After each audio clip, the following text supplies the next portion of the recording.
ময়মনসিংহের গফরগাঁও উপজেলার ১৭ বাড়ি বেগম রাবেয়া মেমোরিয়াল বহুমুখী উচ্চ বিদ্যালয়ের সিনিয়র শিক্ষক মোহাম্মদ পারভেজ মিয়ার ভারপ্রাপ্ত প্রধান শিক্ষক হিসেবে আনুষ্ঠানিক দায়িত্ব গ্রহণ উপলক্ষে আনন্দঘন ও সৌহার্দ্যপূর্ণ পরিবেশে তাকে সংবর্ধনা জানানো হয়েছে।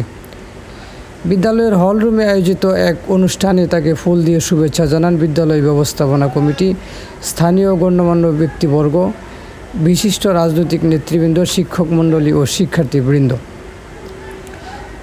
সংবর্ধনা অনুষ্ঠানের সভাপতি হিসেবে উপস্থিত ছিলেন ১৭ বাড়ি বেগম রাবেয়া মেমোরিয়াল বহুমুখী উচ্চ বিদ্যালয়ের অ্যাডহক কমিটির সভাপতি মোহাম্মদ জিয়াউল হক। দক্ষিণ গফরগাঁও উপজেলার জাসাসের সিনিয়র সহ-সভাপতি মোহাম্মদ জসিম উদ্দিন মাস্টারের সঞ্চালনায় সংবর্ধনা অনুষ্ঠানে বক্তব্য রাখেন লঙ্গাইর ইউনিয়নের বিএনপি নেতা মোহাম্মদ শারফুল মুন্সি, দত্তের বাজার ইউনিয়নের বিএনপি নেতা মোহাম্মদ জসিম উদ্দিন, মোহাম্মদ মানিক মিয়া, মোহাম্মদ শারফুদ্দিন আহমেদ মিলন। এছাড়াও লঙ্গাইর ইউনিয়নের বিএনপি নেতা মোহাম্মদ ফয়সাল উদ্দিন, মোহাম্মদ তফাজ্জল হোসেন, মোহাম্মদ আব্দুল মতিন গুরুত্বপূর্ণ বক্তব্য রাখেন। আমাদের এই দলের ভিতরে যারা আছে শিক্ষকদের মধ্যে নয়, তারা গিয়ে বলছে যে তার ব্যবসা দাওয়া বন্দি করে সেটার আলোকে আমরা এই বিষয়ে আলোচনা করছি। ব্যক্তিগত স্থানীয় যারা আছেন তারা গ্রহণ করেন, পাশাপাশি আমরা শিক্ষক শিক্ষিকাবৃন্দ যারা আছে আমরাও। নতুন দায়িত্বপ্রাপ্ত প্রধান শিক্ষক মোহাম্মদ পারভেজ মিয়া সকলের প্রতি কৃতজ্ঞতা প্রকাশ করেন। তিনি বলেন, মোহাম্মদ পারভেজ মিয়া, সিনিয়র শিক্ষক, বেগম রাবেয়া মেমোরিয়াল বহুমুখী উচ্চ বিদ্যালয়। প্রথমেই আমি বলতে চাই এই প্রতিষ্ঠানটিতে আমি 1981 সালে 6ষ্ঠ শ্রেণীতে ভর্তি হয়েছি।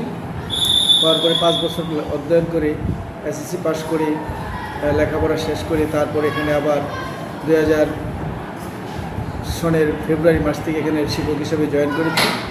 জয়েন করার পর থেকেই আমি বিদ্যালয়টিকে নিয়ে ভাবছি এবং বিদ্যালয়ের অনেক পরিকল্পনা, অনেক কিছু আমার অন্তরে লালিত ছিল। লালিত থাকার পরে আমি যেহেতু সহকারী শিক্ষক ছিলাম, অনেক বাধাবিঘ্নের কারণে হয়তো বা সেই পরিকল্পনাগুলি আমি বাস্তবায়ন করতে পারিনি।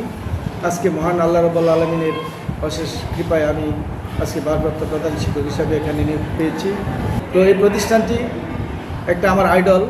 এখানে এই প্রতিষ্ঠানে কীভাবে উত্তরোত্তর উন্নতি করা যায়, যেভাবে উন্নতি করা যায়, সকল প্রকার মেধা মনন এলাকাবাসী, ছাত্রছাত্রী এবং অভিভাবকদেরকে নিয়ে আমি কাজ চালিয়ে যাব এবং আগামী দিনের জন্য এই প্রতিষ্ঠানটি দক্ষিণ গফরগাঁও তথা গফরগাঁও উপজেলার মধ্যে শ্রেষ্ঠ প্রতিষ্ঠান হিসেবে রূপান্তরিত করা যায় সকল প্রকার প্রচেষ্টা আমি চালিয়ে যাব।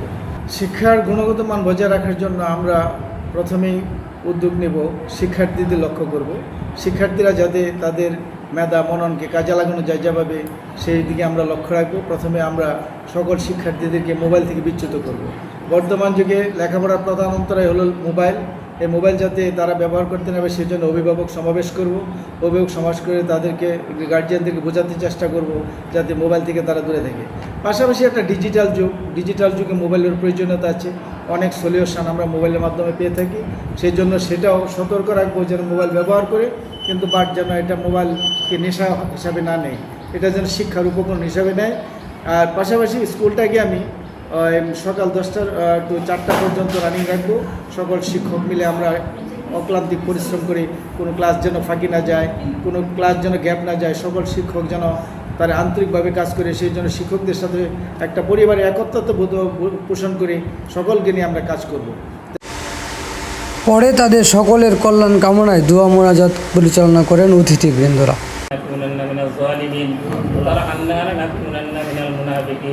আমাদের সকলকে শান্তিপ্রিয়ভাবে চলার তৌফিক দান করেন।